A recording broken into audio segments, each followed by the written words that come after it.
नमस्कार दोस्तों, आप सभी का स्वागत है आपके अपने YouTube channel the learn easy पर। जैसा कि आप लोग जानते हैं, आज एसएससी जीडी का 25 जनवरी का फर्स्ट एंड सेकेंड शिफ्ट दोनों शिफ्ट का एग्ज़ाम ख़त्म हो गया है। तो मैंने दोनों शिफ्ट के क्वेश्चन को एक ही वीडियो में इंक्लूड कर दिया हूं।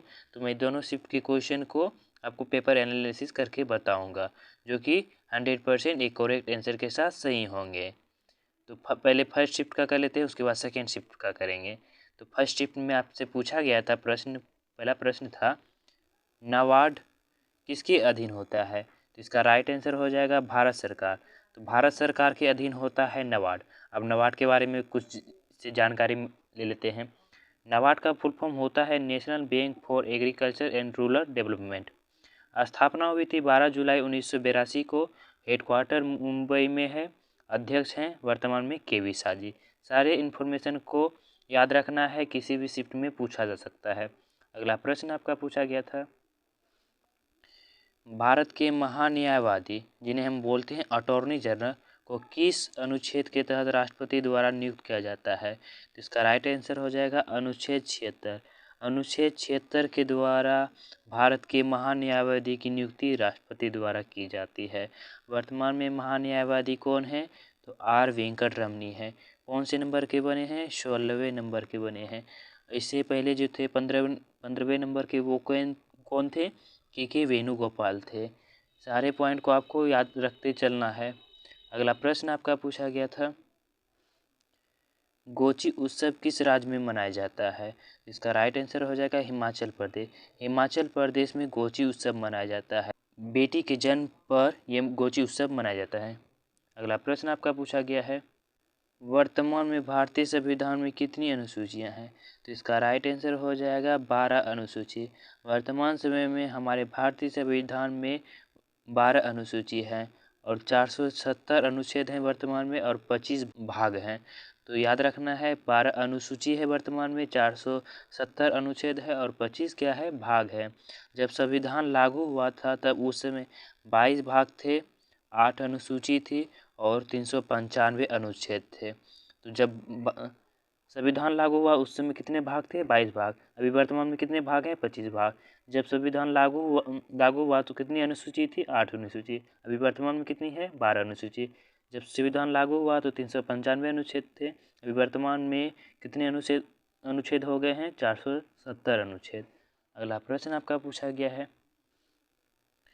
8वीं पंचवर्षीय योजना किस कारण से स्थगित हुआ था? तो इसका राइट आंसर हो जाएगा, भारत में राजनीतिक और आर्थिक स्थिति के कारण 8वीं पंचवर्षीय योजना स्थगित हो गई थी।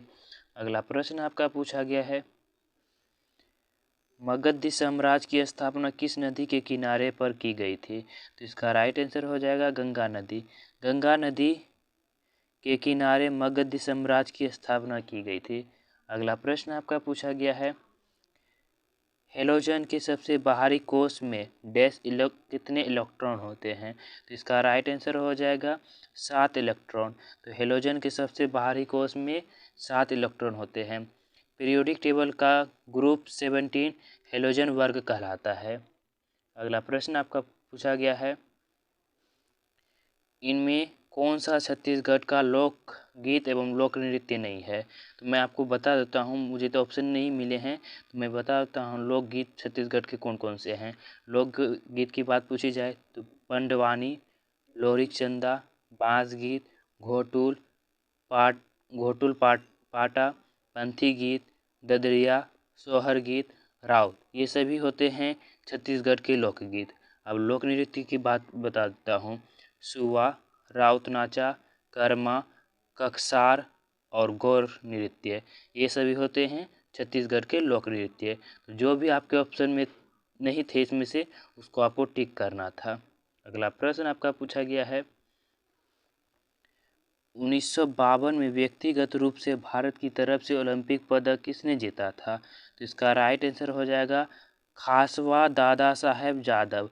खासवा दादा साहेब जादव ने 1952 में व्यक्तिगत रूप से भारत की तरफ से ओलंपिक में पदक जीता था और इन्हें केडी जादव शॉर्ट नाम से किस नाम से जाना जाता है? केडी जादव के नाम से। कौन सा पदक जीता था? कांस्य पदक। मैं यहाँ लिख देता हूँ, अगर आने वाले शिफ्टों में पूछा जाए कौन सा पदक जीता था 1952 में के.डी. जादव ने, तो कांस्य पदक जीता था। अगला प्रश्न आपका पूछा गया है, फुटबॉल में गोल पोस्ट की लंबाई कितनी होती है? तो इसका राइट आंसर हो जाएगा 8 फुट ऊंचा। अब मीटर में पूछा जाए तो 2.44 मीटर होता है और 8 गज इसकी चौड़ाई होती है। अगला प्रश्न आपका पूछा गया है, सर्दियों के मौसम में शीतकालीन होने वाली वर्षा को डैश के रूप में जाना जाता है? तो इसका राइट आंसर हो जाएगा मावठ या मावत। इसको दो नाम से जाना जाता है, मावठ या मावत। अलग अलग शहरों में अलग अलग नाम से जाना जाता है। तो मावठ या मावत जो भी थे आपके ऑप्शन में, आपको वो टिक करना था। अगला प्रश्न आपका पूछा गया है, मानिक शाह त्रिपुरा के उपचुनाव में किस जगह से जीत दर्ज की? तो इसका राइट आंसर हो जाएगा टाउन बारडोली। तो टाउन बारडोली से उपचुनाव में मानिक शाह ने जीत दर्ज की थी। अगला प्रश्न आपका पूछा गया है, अब हिंदी के प्रश्न मिले हैं फर्स्ट शिफ्ट के, मैं उन्हें भी करवा देता हूँ आपको। पूछा गया था हिंदी में, जो पहले कभी नहीं हुआ हो वाक्यांश के लिए एक शब्द है। तो इसका राइट आंसर हो जाएगा अभूतपूर्व। जो पहले कभी ना हुआ हो वाक्यांश के लिए क्या एक शब्द है? अभूतपूर्व। अगला प्रश्न आपका पूछा गया है, अमृत का पर्यायवाची शब्द क्या होगा? सुधा, सोम, पीयूष, अमी, ये सभी अमृत के पर्यायवाची शब्द हैं। तो जो भी आपके ऑप्शन में था उन्हें आपको टिक करना था। अगला प्रश्न आपका पूछा गया है, हाथी का पर्यायवाची शब्द क्या होगा? तो मतंग, गज, हस्ती, कुंभी, मदकल, कुंजर, ये सभी होते हैं हाथी के पर्यायवाची शब्द। जो भी आपके ऑप्शन में था उनको टिक करना था आपको। अब सेकेंड शिफ्ट के क्वेश्चन का पेपर एनालिसिस कर देता हूँ। तो सेकेंड शिफ्ट में पूछा गया था 25 जनवरी को फर्स्ट क्वेश्चन पूछा गया था, वर्तमान समय में आंध्र प्रदेश के राज्यपाल कौन है? तो इसका राइट आंसर हो जाएगा विश्वभूषण हरिचंदन। विश्वभूषण हरिचंदन वर्तमान समय में आंध्र प्रदेश के राज्यपाल है। अगर पूछा जाए आने वाले शिफ्टों में कि बताइए सीएम कौन है यहाँ के, तो मैं यहाँ लिख देता हूँ YS जगन मोहन रेड्डी। कौन है? जगन मोहन रेड्डी लिख देता हूँ।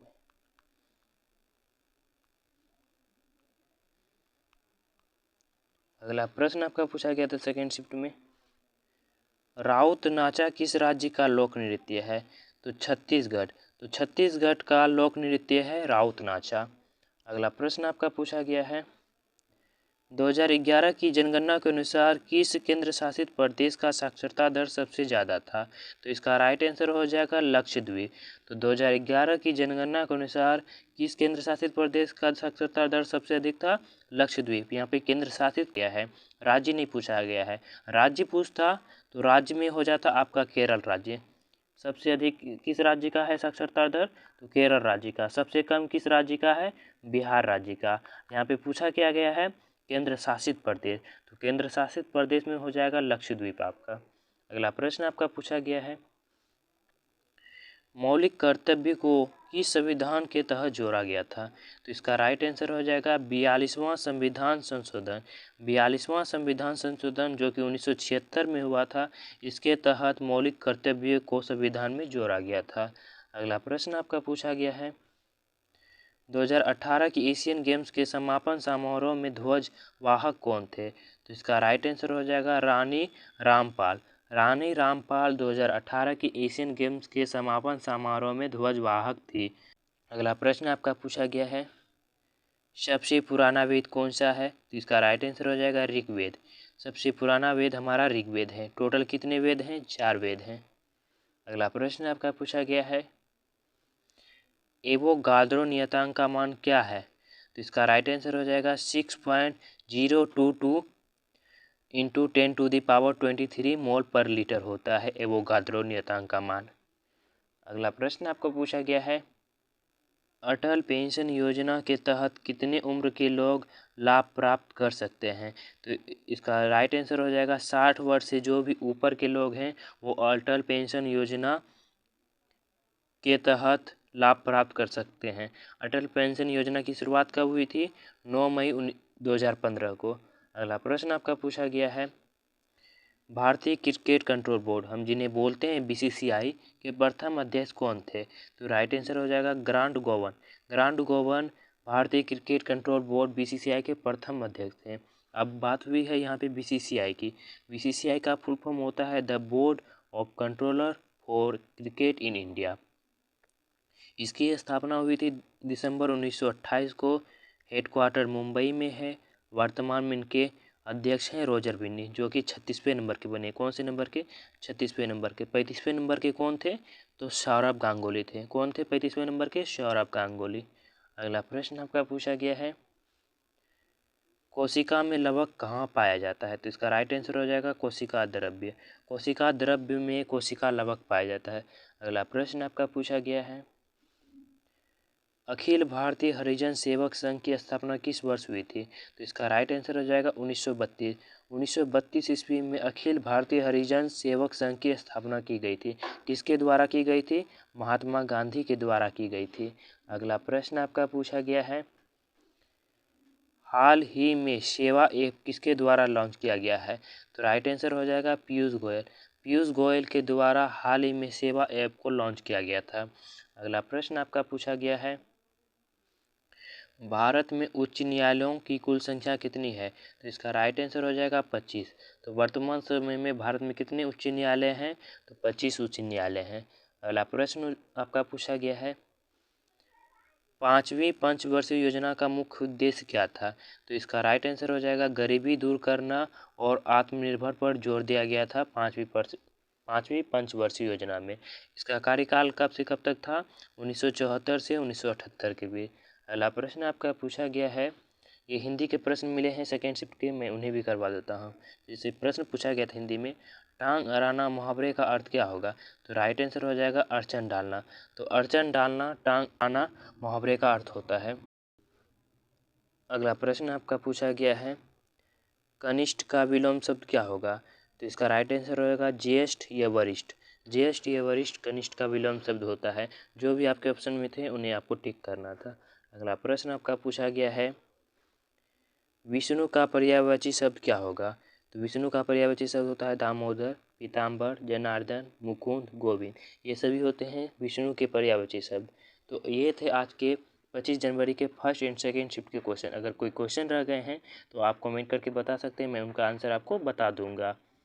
अगर वीडियो का कंटेंट आपको पसंद आए, वीडियो क्वालिटी आपको पसंद आए, वीडियो को लाइक करें, चैनल को सब्सक्राइब करें एंड वीडियो को अपने दोस्तों में ज़रूर शेयर करें। जैसा कि जानते हैं आप लोग, कल है रिपब्लिक डे, तो इसके लिए मैं आपके लिए एक डेडिकेटेड वीडियो ला रहा हूँ, जिसमें मैं पूरे MCQ के साथ आपको बताऊँगा गणतंत्र दिवस क्यों मनाया जाता है, क्यों मनाया गया, ये सभी बताऊँगा आपको कल के क्लास में। तो कल सुबह क्लास अटेंड करना ना भूलें। तो कल सुबह मिलते हैं अगले वीडियो में। Thank you so much and wish you all the best.